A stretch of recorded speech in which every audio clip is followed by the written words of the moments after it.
Fala galera, mais um vídeo aqui pro canal. Hoje é no amor, né? Hoje todo mundo feliz. Vasco classificado para semifinal da Copa do Brasil. A gente comemora mais pela classificação, porque desempenho mesmo, eu acho que ficou devendo. E olha que assim, o Diniz tentou fazer de tudo para a gente não se classificar. Corneteiro, cara, desculpa, mas o que foi o Vasco hoje, principalmente no primeiro tempo, passa muito por ele, e principalmente no segundo tempo, a partir do momento que ele demora a mexer. Pra mim ele escala mal, ele demora a mexer, teve os problemas com as lesões, e tem que ser dito também. Mas, cara, ele demora muito a mexer, principalmente em relação à parte física dos atletas, que pra mim chama também a atenção, porque eu acho que você tem 10 dias aí parado e você vê o Coutinho Nuno se arrastando já no segundo tempo, com 20 minutos do segundo tempo, entende? Se eu estivesse numa sequência de jogo, a cada 3 dias, mas, teve 3 dias aí de treino só, sem jogo, pra recuperar jogador, pra de fato você tá melhor fisicamente. E não foi isso que aconteceu, cara. Eu acho que o Vasco jogou mal no primeiro tempo. O Vasco, quando faz o gol, acho que aos 18, algo do tipo, o Vasco acha o gol, né? Tem as poucas vezes que o Vasco conseguia ficar com a bola, que o Vasco não estava conseguindo trocar 5 passes, de rodar a bola batia e voltava. Então assim, só o Botafogo começava a jogar, só o Botafogo distribuiu o jogo. O Vasco não quis fazer uma marcação, né? O Diniz optou não fazer a marcação lá em cima. Até aí tudo bem, só que a questão é que o Vasco, quando faz a marcação em cima, às vezes não faz pressão, e quando baixa as linhas também não faz pressão. Então uma marcação que é uma marcação ilusória, porque o Verratti não marca ninguém. Eu vou falar que eu não teria começado com o Verratti no jogo de hoje.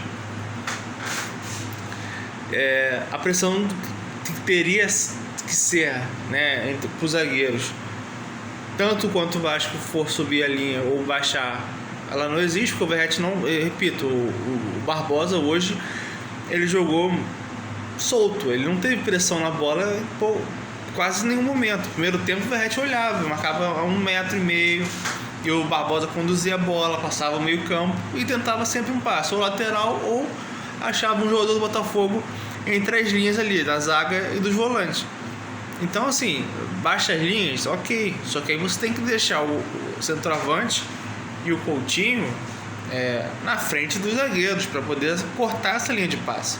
E o Verratti não sabia se ele marcava mais por dentro, se ele marcava o zagueiro. Então assim, ficou o Vasco primeiro tempo inteiro numa pressão que não existia. Então o Botafogo tinha muita liberdade.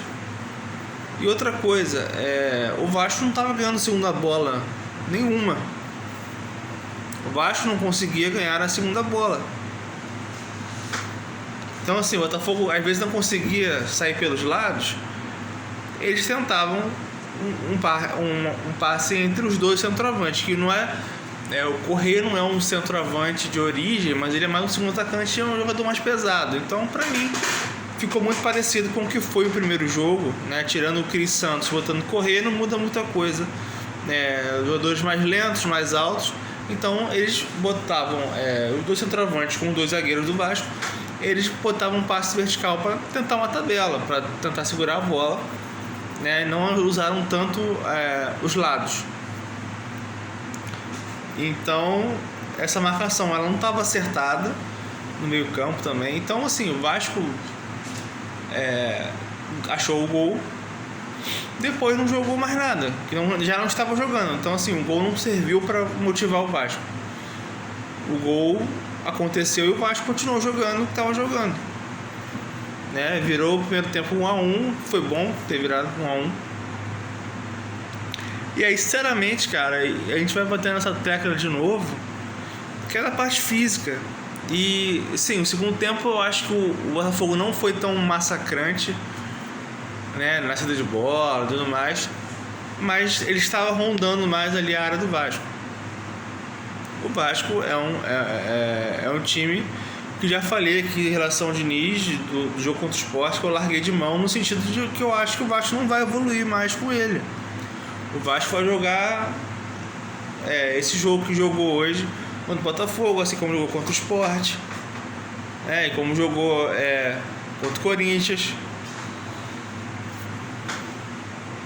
Então, assim, eu não vejo uma mudança muito grande do Vasco, não, em termos de futebol, não, com o Diniz. Acho que vai ser sempre essa regularidade.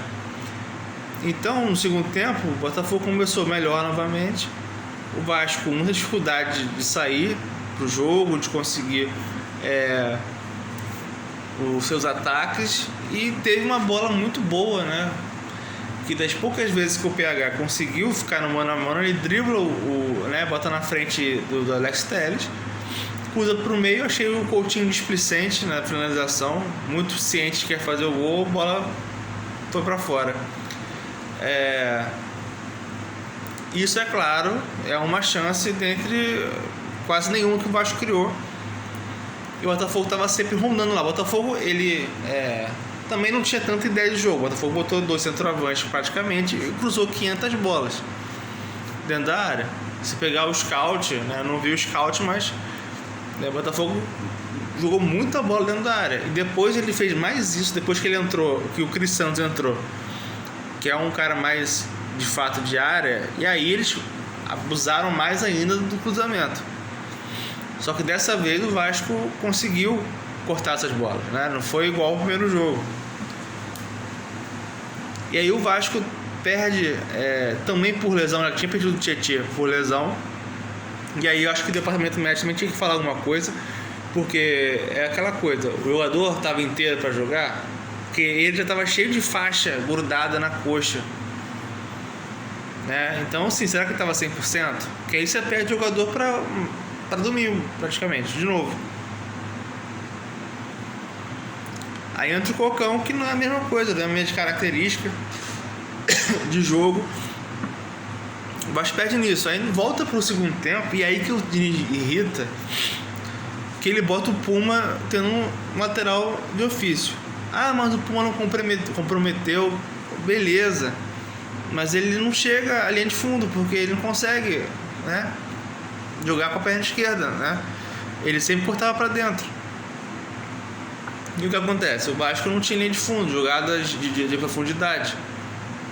Teria com o Piton, ou até mesmo com o Vitor Luiz. E eu me irritei com essa mudança. Não achei correto, não achei mesmo. Não achei correto o Nuno sair depois dos 30. O Nuno já estava morto há muito tempo. Também é uma coisa que a gente tem que começar a contestar a parte física. O Coutinho pediu para sair com 23 minutos depois de 10 dias aí sem jogo. É uma coisa que também não entra na minha cabeça, cara. Ele tava jogando bem, eu acho que tava muito solitário hoje nas criações, nas jogadas. Mas, porra, sempre ele sai cedo. E assim, a gente tá falando, repito, de 10 dias parado. Ele com 23 minutos já tava cansado, pediu para sair. Então, assim, o Vasco hoje, ele ganha, assim, na raça, porque a parte física já foi pro caralho. O Diniz demora a mexer, né? E acho que mexe mal em muitos momentos. Não teria começado com o Verratti hoje, porque ele não tá entregando, cara, desculpa. Ele bate pênalti, beleza, mas ele não entrega, ele não pega na bola.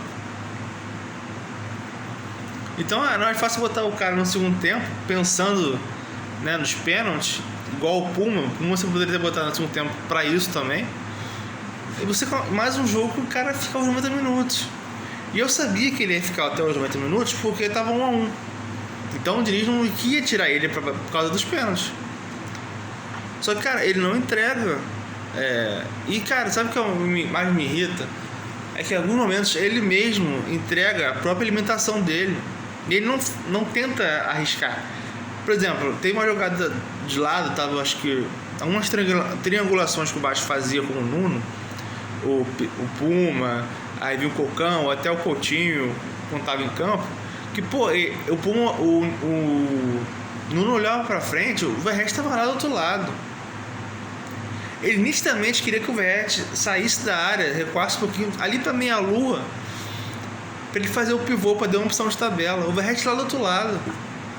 Assim, a 10 metros de distância, assim, de um buraco na área do Botafogo, que o Verratti estava lá do outro lado. Porra, a bola não ia chegar ali.